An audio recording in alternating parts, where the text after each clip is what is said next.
But one guy whose name I did recognize and decided to advocate for coming to Sacramento is Tomas Hillard Arce, who is a Costa Rican American center back who played the 2019 season with LA Galaxy 2, was signed to an LA Galaxy first team contract in 2018, played a couple games for them, went down to the 2 team, so it was up and down his first season, was a solid starting player in the 2019 season and for the 2 team, and has just been released by LA Galaxy. So he is no longer affiliated with the Galaxy organization, so he is free to sign with anyone.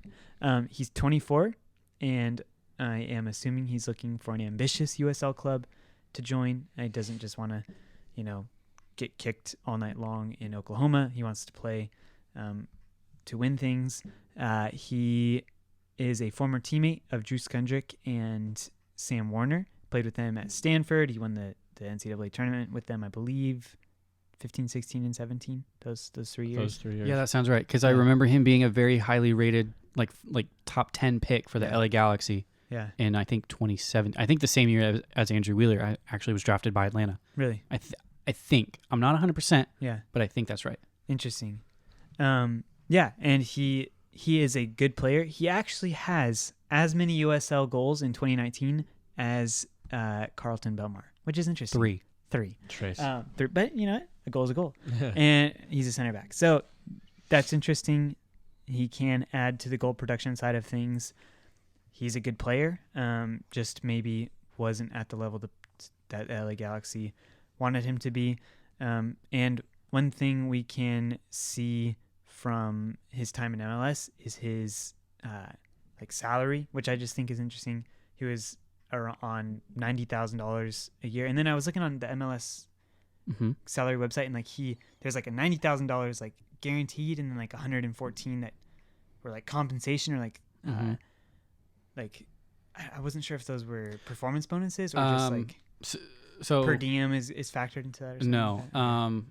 It's kind of vague on purpose. Okay. So you're not going to be able to really find that out. Yeah. If you to simplify it can be a number of different things. Performances, what's it called? Not scholarships. Why am branding?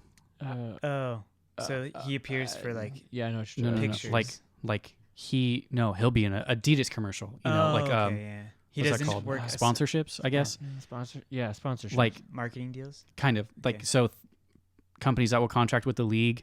Maybe he's a part of some of their advertising stuff like that normally your agent would negotiate independently, but because of MLS, it can be stuff like that. It can be a lot of different things.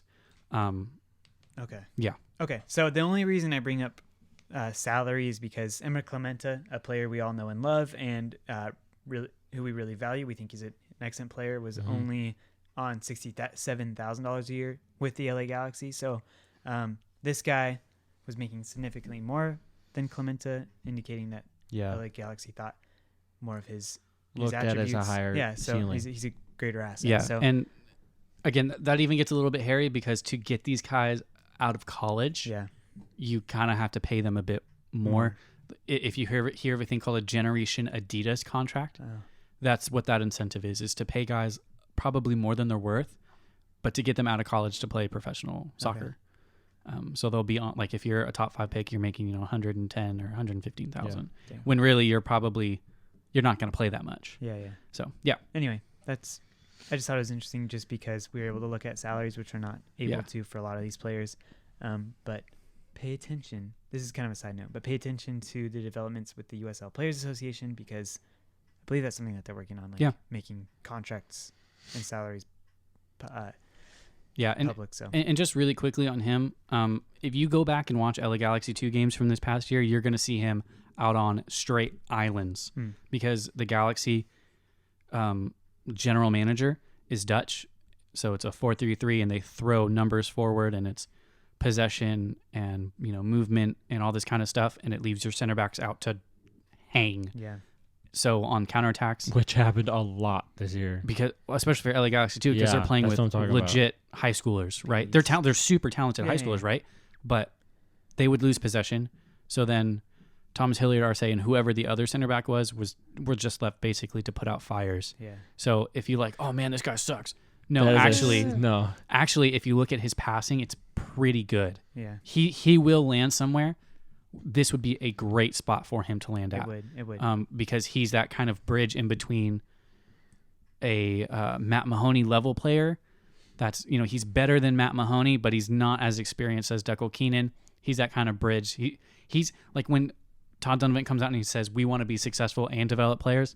That's what this is the guy. That's what this looks like. About. Yeah. He's a successful player that could also develop. So that's awesome. that's a great pick. Thank you, Scott. That honestly was probably in my top 3 of like, oh, that'd be amazing if this guy could come here. Yeah. I actually learned of him first through Sam Warner's Instagram story, because when Sacramento went to LA to play the Galaxy 2, he was like, reunion with my best friend, and then he pictures them together. And he's like, I reliving remember the memories of the Stanford days. And I then think you showed me that. Yeah.